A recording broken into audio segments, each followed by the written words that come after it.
इस पीलू को हराने का तरीका सोचना होगा। अरे वाह कालू भाई, क्या सोडा है। कालू इतनी रात में गहरे जंगल में कहाँ जा रहा है?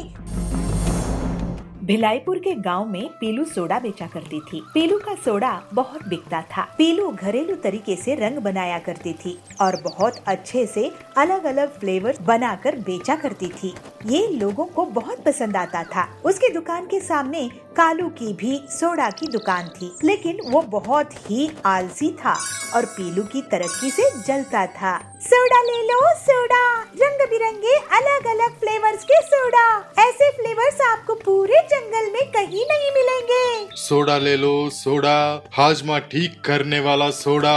तो टिल्लू कहता है, कालू भाई आजकल लोग शौक के लिए सोडा पीते हैं, हाजमा ठीक करने के लिए नहीं। इसलिए हम पीलू की दुकान में जाते हैं, वहाँ एक से एक फ्लेवर के सोडे मिलते हैं। ये सुनकर कालू बहुत गुस्सा करता है।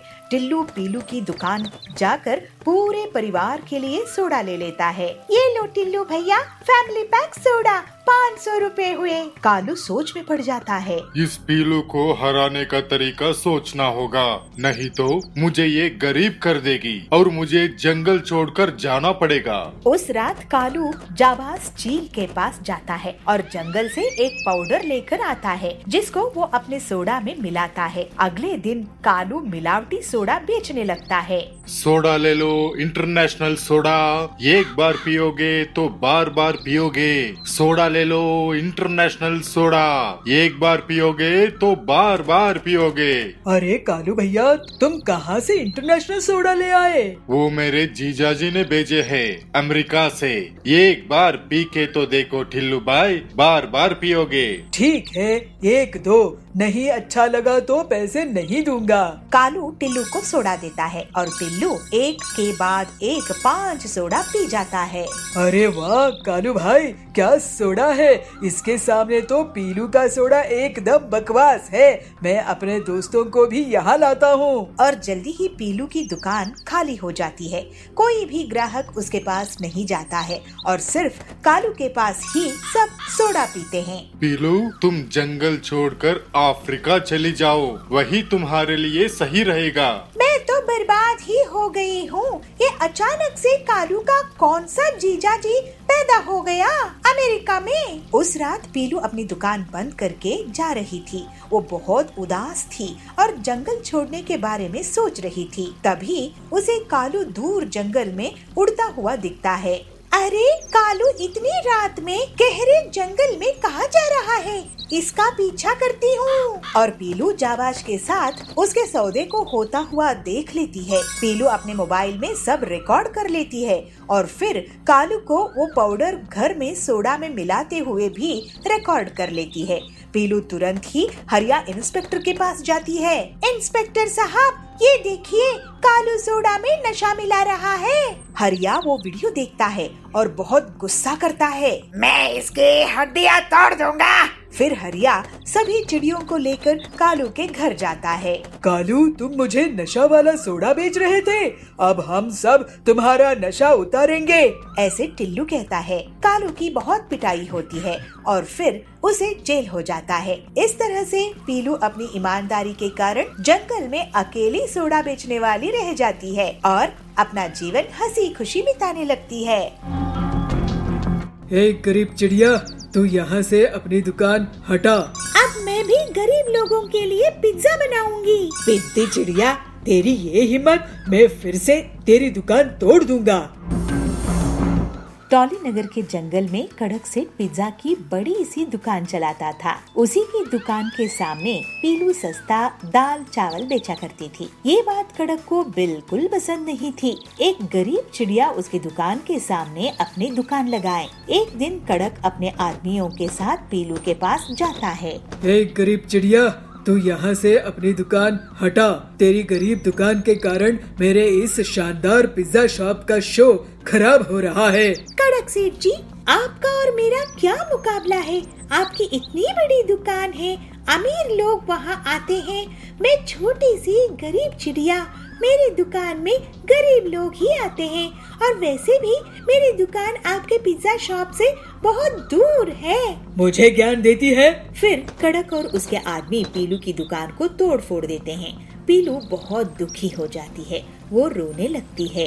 हम गरीब लोगों की कोई नहीं सुनता, सिर्फ दाल चावल ही तो बेचा करती थी मैं। इसमें इस कड़क सेठ का क्या नुकसान हो रहा था, लेकिन घमंड के कारण उसने मुझ गरीब की दुकान ही तोड़ दी। पीलू रोते रोते सो जाती है। जब वो उठी है तो देखती है कि कड़क सेठ और उसके आदमी उसका मजाक उड़ा रहे हैं। ये देखकर वो बहुत गुस्से में आ जाती है। अब मैं भी गरीब लोगों के लिए पिज्जा बनाऊंगी, ऐसे ठान लेती है। ऐसा सोचकर पीलू अपनी टूटी हुई दुकान के सामान को फिर से इकट्ठा कर लेती है और तवे में पिज्जा बनाने लगती है। कुछ गरीब चिड़िया वहाँ आती है। अरे पीलू बहन, तुम भी पिज्जा बना रही हो?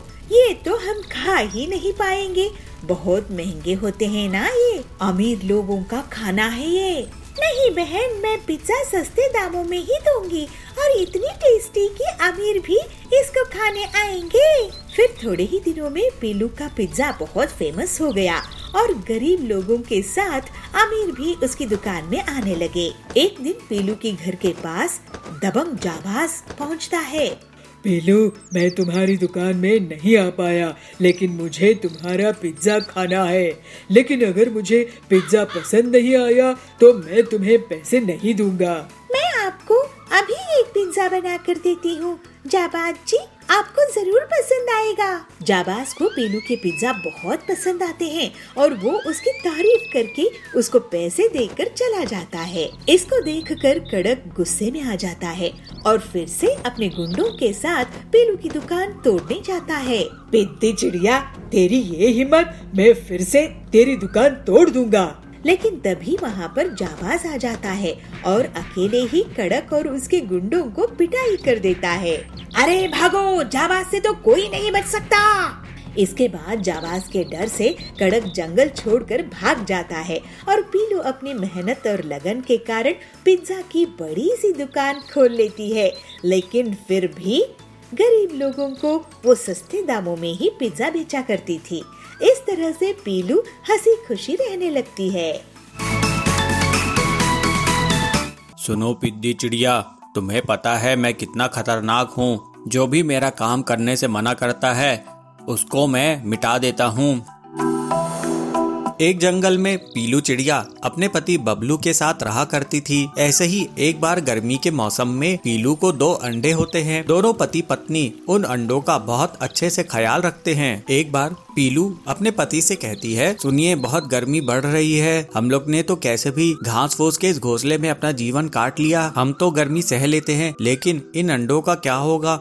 इतनी गर्मी में हमें अपने बच्चों का ख्याल रखना चाहिए। हमारे बच्चों को गर्मी नहीं सताए, इसके लिए हमें कुछ उपाय करना चाहिए। बबलू कहता है, तुम ठीक कह रही हो पीलू, लेकिन मुझे समझ नहीं आ रहा है कि इस बार इतनी गर्मी से बचने के लिए मैं क्या करूं। लेकिन फिर भी मैं कुछ ना कुछ उपाय जरूर करूंगा। तुम चिंता मत करो, लेकिन अगर तुम्हें कुछ ख्याल आए तो मुझे जरूर बताना। इस तरह दोनों गर्मी में अपने बच्चों को लेकर परेशान थे। वे नहीं चाहते थे कि उनके बच्चों को कोई भी परेशानी हो। ऐसे ही कुछ दिन बीत जाते हैं और फिर उन अंडों से 2 बच्चे बाहर आते हैं। पीलू और बबलू अपने बच्चों को देखकर बहुत खुश थे। अरे पीलू, ये तो बहुत सुंदर सुंदर बच्चे हैं, ये देखो, ये तो बिल्कुल तुम पर गया है। एक बार बबलू भोजन की तलाश में जा रहा था, तभी उसे एक तालाब दिखाई देता है। बबलू वहाँ जाकर थोड़ी देर बैठ जाता है। अरे वाह, यहाँ कितनी अच्छी ठंडी ठंडी हवा चल रही है। गर्मी का तो यहाँ पर नामो निशान नहीं है।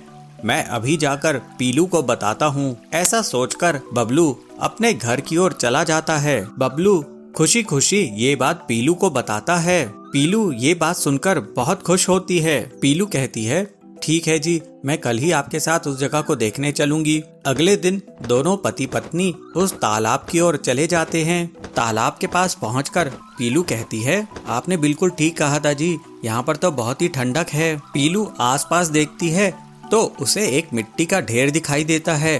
जिसे देखकर वो खुश हो जाती है। अरे पीलू, मिट्टी देखकर क्यों खुश हो रही हो? अजी, आपको पता है क्या, मिट्टी का घर बहुत ठंडा रहता है। मैं इस मिट्टी से एक मटकी बनाऊंगी जिसके अंदर हम अपना घर बनाएंगे। उसकी बात सुनकर बबलू कहता है, वाह पीलू, तुम्हारे दिमाग का तो जवाब नहीं, ये बहुत अच्छा आइडिया है। फिर दोनों मिलकर मटके का घर बनाते हैं और अपने बच्चों के साथ मिलकर तालाब के किनारे रहने लगते हैं। एक तरफ पीलू अपने परिवार के साथ ठंडे मकान में रह रही थी। पूरे जंगल में सभी पक्षी गर्मी से परेशान थे। एक दिन कालू कौआ तालाब में पानी पीने के लिए जाता है। अरे ये क्या, ये पीलू तो मटके के घर में रह रही है। वो पीलू के घर के पास जाकर उसे आवाज लगाता है, पीलू, ओ पीलू बहन, जरा बाहर तो आना। अरे पीलू बहन, तुम तो बहुत चालाक निकली, यहाँ तालाब के किनारे मटके के घर में रह रही हो और मैं वहाँ बाहर गर्मी में रह रहा हूँ। पीलू बहन, मैं गर्मी से जल रहा हूँ, तुम मेरे लिए भी ऐसा ही मटका घर बना कर दो। अगर तुमने ऐसा नहीं किया तो मैं तुम्हारा मटका घर तोड़ दूंगा। पीलू ये सुनकर डर जाती है। कालू भैया, ये तुम कैसी बातें कर रहे हो? अगर आपको मटका का घर चाहिए तो आप खुद ही क्यों नहीं बना लेते हो? मेरे छोटे छोटे बच्चे हैं, मेरे पास इतना समय नहीं है कि मैं तुम्हारे लिए मटके का घर बना कर दूं। सुनो पिद्दी चिड़िया, तुम्हें पता है मैं कितना खतरनाक हूँ। अगर मुझे तुमने मटके का घर नहीं बना के दिया तो इसका अंजाम बहुत बुरा होगा। जो भी मेरा काम करने से मना करता है उसको मैं मिटा देता हूँ। 2 दिनों बाद मैं फिर से आऊँगा, मुझे मेरा घर तैयार चाहिए। इस तरह से पीलू को धमकाकर कालू वहाँ से चला जाता है। पीलू सोचती है, अरे अब मैं क्या करूँ, ये कालू ने तो मुझे मुसीबत में डाल दिया है। पीलू मिट्टी इकट्ठा करके कालू के लिए मटकी का घर बनाती है। 2 दिनों बाद कालू फिर से उसके पास जाता है। क्यों रे पीलू, क्या तूने मेरे लिए मटके का घर बनाया कि नहीं? पीलू कहती है, हाँ कालू भैया, वो देखो, वो रहा तुम्हारा मटके का घर। फिर कालू अपने मटके के घर में जाकर बहुत खुश हो जाता है।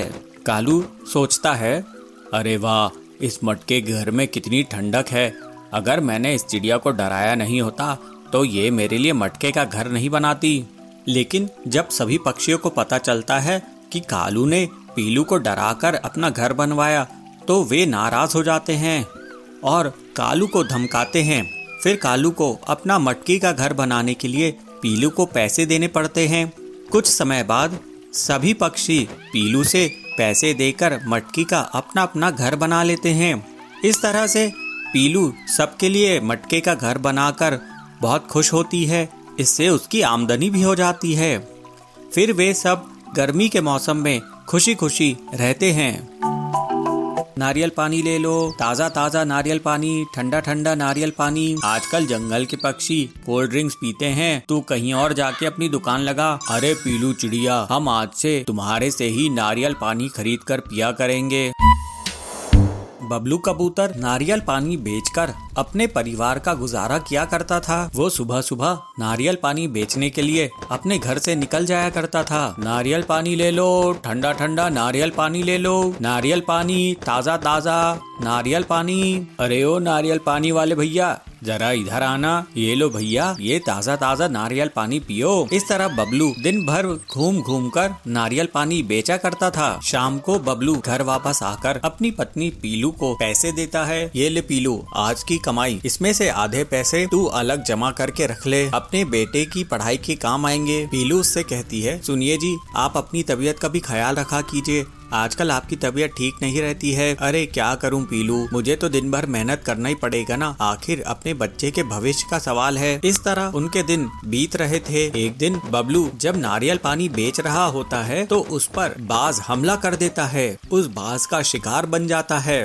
सुंदरी ये सब दूर बैठकर देख रही थी। सुंदरी पीलू के पास जाती है और उसे पूरी बात बताती है। पीलू, बहुत दुख की बात है, बबलू बाज का शिकार बन गया। ये सुनकर पीलू जोर जोर से रोने लगती है। ये आप क्या कह रही हो सुंदरी काकी, उस बाज की आखिर मेरे पति से क्या दुश्मनी थी? कई दिनों तक पीलू बबलू की याद में दुखी रहती है। एक दिन उसका बेटा उसके पास आकर कहता है, माँ इतने दिन हो गए तुम सिर्फ रो रही हो, तुम कुछ खा पी भी नहीं रही हो। अगर तुम्हें कुछ हो गया तो जरा सोचो मेरा क्या होगा, इसलिए कुछ खा लो, अपने लिए नहीं तो मेरे लिए ही कुछ खा लो। इस तरह से पीलू चिड़िया अपनी जिंदगी की एक नई शुरुआत करती है। एक दिन पीलू अपने बेटे से कहती है, बेटा तू घर में ही रहना और थोड़ा अपना ख्याल रखना, मैं नारियल पानी बेचने के लिए जा रही हूँ। माँ, मैं भी तुम्हारे साथ नारियल पानी बेचने के लिए चलूंगा, मैं तुम्हें अकेला नहीं जाने दे सकता। पीलू कहती है, नहीं बेटा, मैं तुझे अपने साथ लेकर नहीं जा सकती। पीलू किसी तरह अपने बेटे को समझाती है और फिर नारियल पानी बेचने के लिए निकल जाती है। पीलू नदी के किनारे नारियल पानी बेचने लग जाती है। नारियल पानी ले लो, ताज़ा ताज़ा नारियल पानी, ठंडा ठंडा नारियल पानी। पीलू की दुकान के बगल में कालू कौवे की दुकान रहती है। वो वहाँ पर कोल्ड ड्रिंक्स बेचा करता था। कालू उससे कहता है, अरे पीलू, तू यहाँ पर क्या नारियल पानी बेच रही है? यहाँ पर मेरी कोल्ड ड्रिंक्स की दुकान है। आजकल जंगल के पक्षी कोल्ड ड्रिंक्स पीते हैं, तू कहीं और जाके अपनी दुकान लगा। पीलू कहती है, ठीक है कालू भैया, मैं कहीं और जाकर अपने नारियल पानी की दुकान लगाती हूँ। कालू सही कह रहा था। पीलू दिन भर बैठी रहती थी, लेकिन उसका नारियल पानी नहीं बिकता था। इस तरह कई दिन बीत जाते हैं। ज्यादा कोल्ड ड्रिंक पीने के कारण सभी पक्षियों की तबीयत बिगड़ने लगती है। जंगल का डॉक्टर उन्हें कहता है, अरे जी, आप लोग जो कोल्ड ड्रिंक पी रहे हैं उसी की वजह से आप लोगों की तबीयत इतनी खराब होती जा रही है। अगर आप लोगों को अपनी तबीयत ठीक रखनी है तो ये कोल्ड ड्रिंक बंद करके ताज़ा ताज़ा नारियल पानी पिया करो। पीलू चिड़िया अपने नारियलों के साथ उदास बैठी हुई थी। वो सोच रही थी कि अब आगे उसका क्या होगा। तभी वहाँ पर जंगल के सारे पक्षी आ जाते हैं। अरे पीलू चिड़िया, हम आज से तुम्हारे से ही नारियल पानी खरीद कर पिया करेंगे। हम आज से कोल्ड ड्रिंक बिल्कुल बंद कर देंगे। अब तुम हम सबको ये ताज़ा ताज़ा मीठा नारियल पानी दो, और हाँ, मलाई अलग से निकाल कर देना। पीलू कहती है, जी बिल्कुल, मैं आप लोगों को ये स्वादिष्ट नारियल पानी दूंगी। इससे आप सबका स्वास्थ्य भी अच्छा रहेगा। इस तरह से पीलू और मेहनत करके ज्यादा से ज्यादा नारियल पानी बेचने लगती है और उससे उसकी बहुत बढ़िया कमाई हो जाती है। अब वो अपनी बेटी को अच्छा जीवन देती है। इस तरह पीलू अब खुशी खुशी रहने लगती है।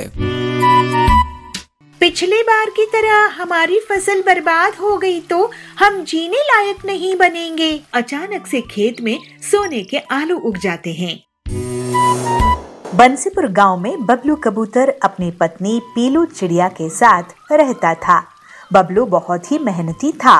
वो साल भर मेहनत करके किसानी करता था, अपनी फसल बेचकर अपना घर चलाता था। पीलू, इस बार मैंने आलू की फसल बोई है और खाद और सिंचाई का भी खास ख्याल रखा है। तुम देखना, इस बार बहुत बढ़िया फसल होगी। भगवान करे ऐसा ही हो, नहीं तो अगर पिछले बार की तरह हमारी फसल बर्बाद हो गई तो हम जीने लायक नहीं बनेंगे। हमारे ऊपर वैसे ही बहुत उधार है। पीलू के घर के पास ही सुंदरी रहती थी। वो पीलू की गरीबी का मजा लेती थी। एक दिन सुंदरी कहती है, पीलू बहन, बबलू भाई, ये मैं क्या सुन रही हूँ? आप लोगों के ऊपर इतना उधार है। ऐसा करो पीलू बहन, मेरे घर आज कुछ मेहमान आने वाले हैं। तुम शाम में आके खाना बना देना। इसी बहाने तुम्हें थोड़ा सा पैसा भी दे दूंगी और तुम्हें भी पैसे देखने को मिलेगा, है ना? पीलू को सुंदरी की बातें बहुत खराब लगती है। वो हर बार उनकी गरीबी का मजाक उड़ा के चली जाती थी। ऐसे ही एक दिन बबलू अपने खेत जाता है। वो देखता है कि उसकी आलू की फसल बहुत बड़ी हो गई है, लेकिन जब वो एक पौधे को निकाल कर देखता है तो पता है कि उसमें आलू नहीं उगा है। इसी तरह वो सारे पौधे देखता है, लेकिन किसी में भी आलू नहीं उगे। बबलू उदास होकर अपने खेत में बैठ जाता है। मेरे खेत में आलू क्यों नहीं उगे? ऐसे तो मैं बर्बाद हो जाऊंगा। मेरे खेत में आखिर फसल क्यों नहीं होती है? ऐसे वो सोच में पड़ जाता है। ऐसे ही सोचते बबलू रोने लगता है। जैसे ही उसके आंसू मिट्टी में गिर जाते हैं तो अचानक से खेत में सोने के आलू उग जाते हैं। आश्चर्य होके बबलू कहता है, अरे भगवान, तेरे बहुत बहुत शुक्रिया। मेरे खेत में तो सोने के आलू उगाए हैं। अब मेरी गरीबी दूर हो जाएगी। फिर बबलू एक बोरी में सोने के आलू भर लेता है और घर लेकर जाता है। बबलू एक सोने का आलू बेचकर घर का राशन ले आता है और पूरा कर्ज भी चुका देता है। लेकिन वो सोने के आलू वाली बात पीलू को नहीं बताता है। एक दिन सुंदरी उसके घर आती है। क्या हुआ, इस बार तुम लोग आलू की फसल नहीं बेच रहे हो क्या? इस बार भी तुम्हारी फसल बर्बाद हो गई है? ऐसा है तो तुम लोग तो सड़क पर आ जाओगे। नहीं, इस बार फसल बहुत अच्छी हुई है। नहीं नहीं पीलू, बबलू इस बार फसल बिकाने के लिए बाजार गया ही नहीं। अब तुम ही सोचो कि तुम्हारा आगे क्या होगा। बबलू जब घर लौटता है तो पीलू उससे पूछती है, बबलू जी, पड़ोसन कह रही थी कि आप इस बार शहर के जंगल में आलू बेचने के लिए नहीं गए थे। अगर हमारी आलू की फसल हुई ही नहीं है तो अपने घर का राशन कहाँ से लेकर आए हो? इसके बाद बबलू पीलू को सोने के आलू से भरी हुई एक बोरी दिखाता है। खिड़की में से सुंदरी भी उस सोने के आलू की बोरी को देख लेती है। अरे, इनके पास तो बोरी भरकर सोना है, ये तो मेरे पास होना चाहिए। ऐसा सोचकर वो उनके घर जाती है। तुम दोनों गरीबों को खाना नसीब हो रहा होगा, ऐसा करो तुम मेरे घर खाना खाने आ जाओ। सुंदरी को पीलू और बबलू मना नहीं कर पाते हैं और उसके घर चले जाते हैं। वहाँ सुंदरी उन्हें बहुत बड़ी थाली परोसकर लेकर आती है और उन्हें खाने के लिए देती है। जब दोनों पति पत्नी खा रहे होते हैं, वो चुपचाप उनके घर चली जाती है और सोने के आलू चुराने की कोशिश करती है। लेकिन जैसे ही वो आलू उठाती है, एक आलू पत्थर में बदल जाता है और उसके पैर पर गिर जाता है। उसके चीखने की आवाज सुनकर पीलू और बबलू वहाँ जाते हैं। सुंदरी वहाँ से भाग जाती है। तभी तो मैं सोचूं कि हमेशा हमारी गरीबी का मजाक उड़ाने वाली हमें आज दावत क्यों दे रही है? हमारे पीछे से हमारी सोने की आलू चुराना चाहती थी। ये सुंदरी बहुत लालची है, इसके पास सब कुछ है, लेकिन ये लालच करना नहीं छोड़ती है। इसी वजह से ये आलू पत्थर में बदल गया था। हाँ बबलू जी, आप सही कह रहे हो, लेकिन ये आलू जब तक हमारे घर में रहेंगे, ये हमारे लिए मुसीबत के बीज बन जाएंगे। चलिए इन्हें खेत में गाड़ कर छुपा देते हैं। फिर दोनों पति पत्नी खेत में सोने के आलू छुपा देते हैं। बंटी बहुत मेहनती और ईमानदार था, इसी वजह से उसकी शुद्ध भावनाओं में निकले आंसू से सोने के आलू खेत में उग आए थे। वहीं दूसरी तरफ सुंदरी का मन काला था, इसी वजह से उसके छूते ही सोने के आलू पत्थर में बदल गए। अब बबलू और पीलू की गरीबी दूर हो गई थी और वो दोनों खुशी खुशी रहने लगे। काम की तलाश में जाऊंगी, कहीं हो सकता है मुझे ही कुछ काम मिल जाए। कालू, अरे पिद्दी चिड़िया, मैं तुझे काम नहीं दे सकता। मुझे किसी और को पैसा देने में कोई मजा नहीं आता। चल तू जा यहाँ से। सुन, क्यों ना तू भी एक चाय की दुकान खोल ले। एक जंगल में बबली अपनी बहू पीलू चिड़िया और बबलू कबूतर के साथ रहा करती थी। बबलू कबूतर एक बहुत बड़े सेठ के यहाँ काम करता था। उसकी बहुत अच्छी आमदनी थी, जिसके कारण उसके घर में किसी भी चीज की कोई कमी नहीं थी। एक बार बबलू ऑफिस के लिए जा रहा था। उस समय एक बाज उस पर हमला कर देता है और उसके पैसे लूटकर ले जाता है। इस हमले से बबलू घायल हो जाता है। इस वजह से बबलू अब बिस्तर में ही पड़ा रहता है। एक दिन वो कहता है, पीलू, अब मैं अपाहिज हो गया हूँ। अपाहिज होने से तो अच्छा था कि मैं मर ही जाता। पीलू उससे कहती है, आप ऐसा क्यों कह रहे हैं जी? मरे आपके दुश्मन, आप जल्दी ठीक हो जाएंगे। मैं आपका इलाज बड़े से बड़े डॉक्टर से करवाऊंगी। लेकिन पीलू, उसके लिए तो बहुत पैसे लगेंगे। इतने सारे पैसे कहाँ से लाओगी? पीलू उससे कहती है, आप पैसों की चिंता मत कीजिए जी, पैसे मैं जुटा लूंगी, आप दवाई खा लीजिए। पीलू अपने पति की बहुत अच्छे से सेवा करती है। इस तरह कई दिन बीत जाते हैं, लेकिन फिर भी बबलू की तबीयत में कोई भी सुधार नहीं होता है। पीलू अपनी सास से कहती है, माँ जी, ऐसा कब तक चलेगा? मुझसे इनकी खराब हालत देखी नहीं जाती है। हमें किसी अच्छे डॉक्टर से इनका इलाज कराना चाहिए। बबली कहती है, तू सही कह रही है बहू, लेकिन हमारे पास इतने पैसे कहाँ हैं? अब तो घर में भी राशन खत्म हो गया है। मैंने जो थोड़े पैसे बचा कर रखे थे वो भी खत्म हो गए। अब पता नहीं घर का खर्च कैसे चलेगा। पीलू अपनी सास से कहती है, माँ जी, मैं कल काम की तलाश में जाऊंगी, कहीं हो सकता है मुझे ही कुछ काम मिल जाए। पीलू अगले दिन काम की तलाश में निकल जाती है। वो जंगल में बहुत दूर दूर तक भटकती है, बहुत सारे पक्षियों के पास जाती है, लेकिन उसे कोई भी काम नहीं देता है। जब पीलू घर के लिए लौट रही होती है तब अचानक से बहुत जोरों की बारिश होने लगती है। बारिश से बचने के लिए पीलू एक पेड़ की डाल पर बैठ जाती है और बारिश रुकने का इंतजार करने लगती है। तभी उसे एक चाय की दुकान दिखती है। कालू कौआ गर्मा गर्म चाय बेच रहा था और बहुत से पक्षी उसकी दुकान में चाय पी रहे थे। पीलू सोचती है क्यों न मैं कालू कौए के यहाँ जाकर काम मांगू। ऐसा सोचकर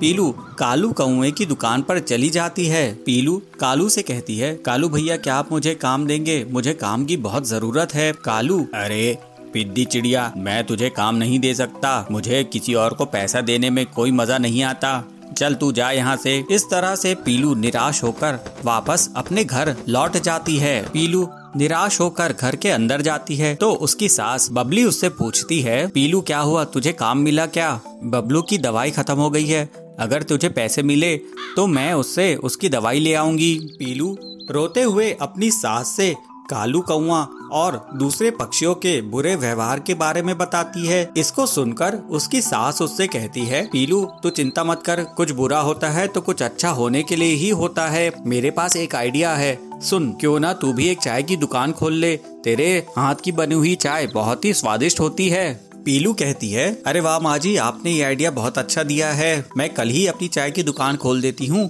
इस पे लागत भी कम आएगी और मुनाफा भी ज्यादा होगा। फिर उससे जो पैसे मिलेंगे उससे हम लोग बबलू का अच्छे से अच्छा इलाज करा देंगे। फिर अगले दिन पीलू चिड़िया अपनी चाय की दुकान खोल लेती है। पीलू की चाय बहुत फेमस हो जाती है और उसके यहाँ बहुत से पक्षी आने लगते हैं। फिर पीलू अपने पति का इलाज अच्छे बड़े डॉक्टर के यहाँ करवाती है। बबलू का इलाज बहुत अच्छे से होता है और वो फिर से चलने फिरने लगता है। फिर ये परिवार बहुत हंसी खुशी रहने लगता है। फिर अगले ही दिन से पीलू रोटी और आलू की सब्जी बनाकर एक चौक में बेचने लगती है। एक छोटे से गांव में पीलू चिड़िया रहती थी। उसका बेटा टिल्लू और बहू बबली भी उसी के साथ रहते थे।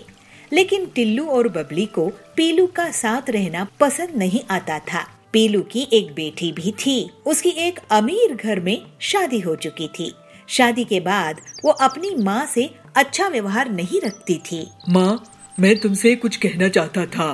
मेरी आमदनी बहुत कम है, मैं तुम्हारा खर्चा सहन नहीं कर पा रहा हूँ और गांव में वृद्धाश्रम भी नहीं है जहाँ मैं आपको छोड़ कर आ सकूँ। मेरी पूरी पगार घर चलाने में ही चली जाती है। मुझे बच्चे होंगे तो उन्हें स्कूल कैसे भेजूंगा, ये भी मैं सोचता रहता हूँ। कुछ दिन पिंकी दीदी के यहाँ चली जाओ। बेटा, अपनी बेटी के ससुराल में मैं कैसे चली जाऊँ? चल, तुझे तकलीफ ना हो तो मैं ये कोशिश करके देखती हूँ। फिर पीलू अपनी बेटी के ससुराल चली जाती है। बेटी पिंकी, क्या मैं तुम्हारे यहाँ कुछ महीने रुक सकती हूँ? वो क्या है ना, टिल्लू की आमदनी कम है तो वो मुझे तेरे यहाँ रुकने के लिए भेजा है। अरे माँ, मैं तो अपने पति के साथ आज ही स्विट्जरलैंड जाने वाली हूँ। मैं तुम्हें यहाँ कैसे रख सकती हूँ? पीलू ये सुनकर बहुत दुखी हो जाती है। वो रोने लगती है। हे भगवान, इस बुढ़ापे में मेरे बच्चे कैसे हैं जो मुझे सहारा नहीं दे सकते। फिर थोड़ी देर में कुछ सोचकर वो एक सुनार के पास चली जाती है। सुनार भैया, आप ये अंगूठी गिरवी रख लो और मुझे इसके कुछ पैसे दे दो। इस अंगूठी के आपको मैं 5,000 ही दे सकता हूँ पीलू बहन। पीलू उन 5,000 को लेकर एक छोटी सी किराए की झोपड़ी में चली जाती है। इन पैसों से तो एक ही महीने का गुजारा होगा। उसके बाद मेरे पास खाने के लिए भी पैसे नहीं बचेंगे। मुझे कुछ काम शुरू कर देना चाहिए, लेकिन इतने पैसे से मैं सिर्फ रोटी बनाने का काम ही शुरू कर सकती हूँ। फिर अगले ही दिन से पीलू रोटी और आलू की सब्जी बनाकर एक चौक में बेचने लगती है। रोटी सब्जी ले लो, रोटी सब्जी, गर्मा गर्म रोटी सब्जी, ताजी ताजी रोटी सब्जी ले लो। तो वहाँ सुंदरी आती है और पूछती है, बहन, एक प्लेट रोटी सब्जी कितने की होगी? सिर्फ 20 रुपए की 3 रोटी और सब्जी है। एक प्लेट मुझे देना तो। सुंदरी रोटी सब्जी खाती है। वाह बहन, तुमने तो कमाल की रोटी सब्जी बनाई है। ये लो पैसे। मैं और भी लोगों को तुम्हारे पास भेजूंगी। गरीबों को इतना स्वादिष्ट और अच्छा खाना नसीब नहीं होता, वो सब बहुत खुश होंगे।